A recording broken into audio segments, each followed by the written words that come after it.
Okay, so I have decided not to sell at MSRP for the Prismatic Super Premium Collection, or pretty much anything anymore. If I do sell at MSRP, it's going to be very exclusive to people who are really close to me in my Discord, like who have been there for a while. I'll do them a solid here and there.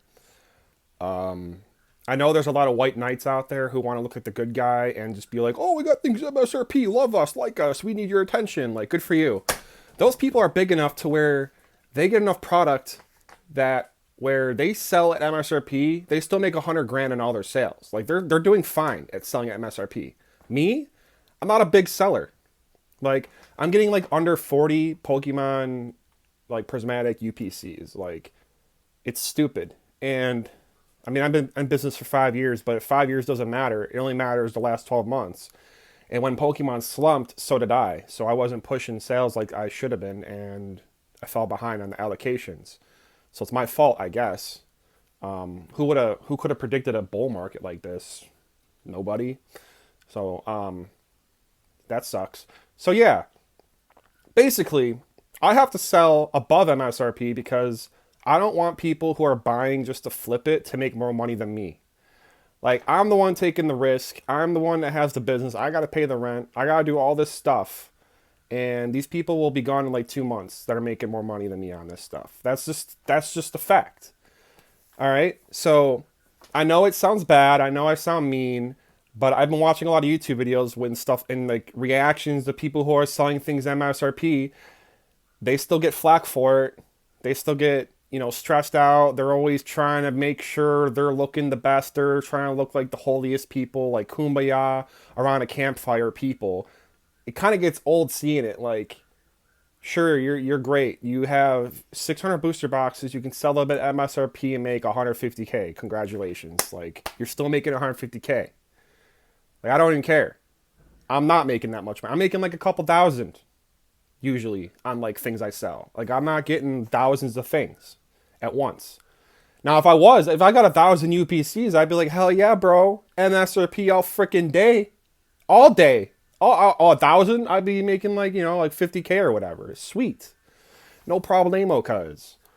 Whatever. But it's a it's like that one story where the corner store guy, he's like a really nice guy. He goes out of his way for people, gives people free handouts all the time, and sometimes loses money on being nice, and his business just goes out of business because he was too friendly. He wasn't really running his business like a business. He was running it like a charity. You could see yourself in that position. I could see myself in that position. I'm not big enough to take hits like that. That's just the honest truth. I'm not a YouTube influencer. I'm not a TikTok influencer. I don't charge $25 a pack on rip and ships. I make like $1 or $2 on each pack I sell on a rip and ship. Like that's not enough to like really, you know, go to the bank and laugh. So I mean, ever since I started selling like things a little bit more expensive, less bots and less, craziness has been happening on my website, which is fine. The TCG player price for a UPC is 450 right now. I'm selling it for 300. It's still $150 underneath, so I guess you can profit on it if you really want to be that guy. I mean, as long as I can price things higher and sell it, I'm fine. If no one buys it, I'll lower the price. I mean, if people want to buy it for a higher price, I'm going to sell it for a higher price. That's just the way it is. It doesn't make me a bad guy. If the market wants it, then I got to answer. It's just the way it is. Until I can get to a level where I can sell 1,000,000 boxes for the cheapest price possible and still make a killing, this is the way it's going to be. And obviously, I'm not saying this to make people like me. I'm not saying this to do anything. I'm saying it because I got to pay the bills. Like I got overhead. I got to make money. And I have to make money with the smallest possible allocations I have. Like it's not even like I'm getting more allocations from small distributors than I am the larger distributors. It makes no sense why the smaller distributors are giving me more than larger guys, which makes me think that the larger guys are like giving more product to online sellers who just started or something. They're just I don't know what's going on, bro. I'm so confused at how the larger distributors are giving me less than smaller ones. Like these distributors are so small that no one even talks about them and I'm getting way more from them. It's crazy how it's working out. But I don't know, man. It sucks. The whole market sucks. I know you can probably get it cheaper on Target or whatever, Best Buy. You could probably get it cheaper there. Go ahead, go in the store and look for it if you want. But I know for a fact it doesn't matter how much they put out there at these targets. There's going to be people buying it up and reselling it for like $400 online or, excuse me, whatever price. But I don't know. I mean, I wanted to look like a good guy and have everyone like me, but I got to pay rent. So I was hoping to get like 100 or more UPCs. Like I thought I'm seeing like pictures of the UPC in like whole like warehouses, and there's like piles of stacks of them. It's all going to Target and Walmart. Let's be real. And GameStop. They're not going to give the bulk of that to us. Target, Walmart, GameStop. They weren't buying Pokemon products a year ago, but all of a sudden they can just pile in and take it all and be fine. Like it's cool because they're billionaires. They can do what they want. But if I take a little break from buying Pokemon, it's like, oh, you weren't buying things the last 6 months. Fuck you. Like that's the way it is. The rich get richer at their convenience, and the poor just stay poor.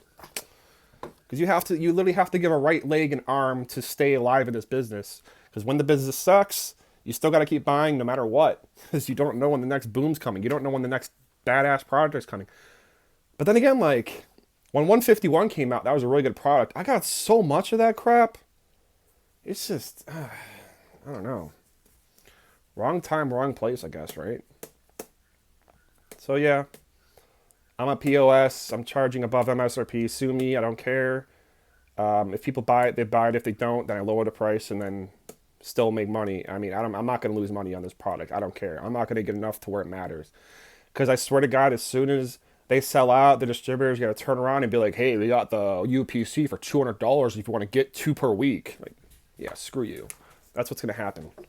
So, I mean, Prismatic Evolutions isn't even that hype anymore, so I'm sure the boxes will go down in price, whatever.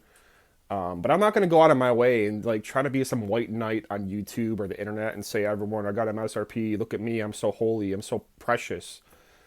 They're still making a bunch of money. They're still making 3 figures. Like, that doesn't make them nice. It just makes them capable of having that much like profit and at those numbers. That's all that means. They don't care.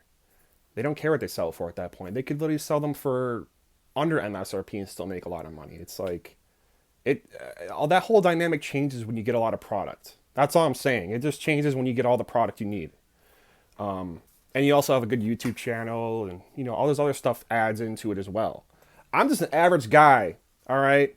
I'm a nobody, and I know I'm not going to get more people to go to my website because I'm selling above MSRP or whatever. It's fine. Whatever. There's a lot of competition out there, and you do what you can. That's it.